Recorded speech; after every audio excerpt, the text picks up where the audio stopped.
okpolole tinto enyi oya ibonisi okwesi ledolemo etekare to jijo bo enyi okojirawe male yekowa agbamitonji to egbe basi azan konukwa weto aidosun kwe fo kwa tonu kroko to ememi tintemo bo na siara uwedona mi kponomo okpolole uweledo okwe otogan koko o docteur ya iboni tomo bo ewa to kikamioro yezedo flebourado chuoya abi yezedo flebourado wande nye aranyo nuetwe na siara egbeton we ara opon bo eka présence policière à l'entrée du domicile de Boni Yahi simple dispositif de sécurité ou mesure de surveillance ou lo plan na siara ewa to didora mi lo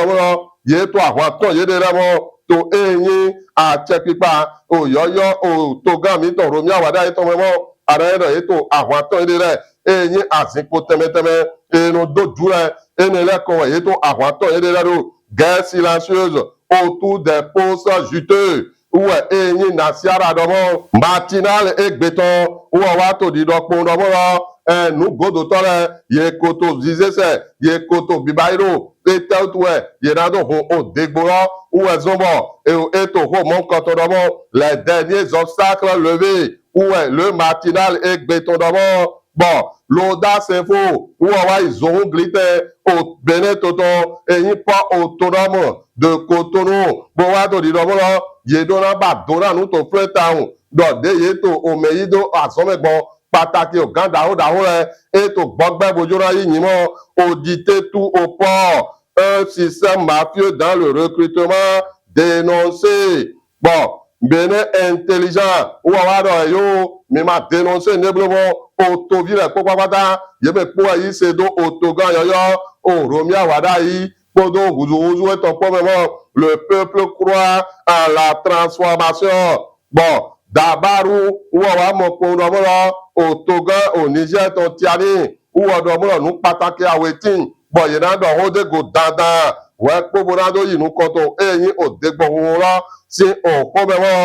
romi awara yìí le pari de la confiance le président qui n'oublie personne ààrẹ ọmọlọ́ òtògán ẹ̀mọ̀ wọ̀n mẹ́rẹ́ ẹ̀mọ́ ẹ̀ máa jó mẹ́rẹ́ pépé dó mẹ́nu ẹ̀ka dọ̀mọ́ martin libre ètò ẹ̀tọ́ ẹ̀sọ́ ẹ̀dọ̀mọ́ nyahọ̀ martin libre gbẹ̀tọ̀ àràmọ̀ yadẹ́bẹ̀ bon le projecteur info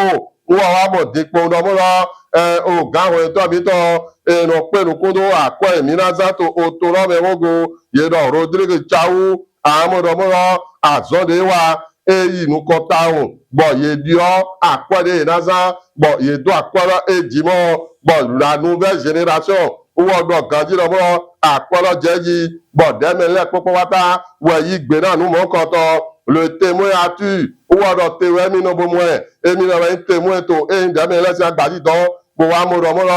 ọ̀gá àwọn ẹ̀tọ́ mi tọ̀ rodrigue chawu nùdé báyé rẹ̀ nùkọ́nùkọ́ tó wẹ́ báyìí àmọ́já èèyàn tó èyí dẹ́mẹ̀lẹ́ kó sí ọ̀nù kúmẹ̀mọ́ rodrigue chawu réussit son premier grand oral et obtient l'adhésion des députés. La nouvelle tribune où on va monter sur le chemin de la paix des braves est un catomoï et tout dit donc yo désigné aucun temps de soleil yejona yi doboti samo mais le kawe adaino bene kodo nijeko panta eyin odegbote eyin eto chechena oto awele où elles ont et tout monde bon le béninois libéré où minado fue gbetopon bon wadomoro enwe ogan eto eno penu kudo oto cheche ogo to onije don o medaho tomba nude doro uwe buzu adara nle popo adawo emoro fi emi te dinro no support we ro namba yi bona hule o to vire gan bona sobo eyin akwezi kan to awele to erado yinuko nyara monukun je lorego ako le béninois libéré egbeton bo yesu nyara do mo huzu bonado yinuko araze kwato pon yawe bona ho jirawe mare bona monu ye kande mele bon ara soto pipo edo kanji didi ato vigile podo to alonu podo enyo wa anju podo désiré to po bon vigile no ni so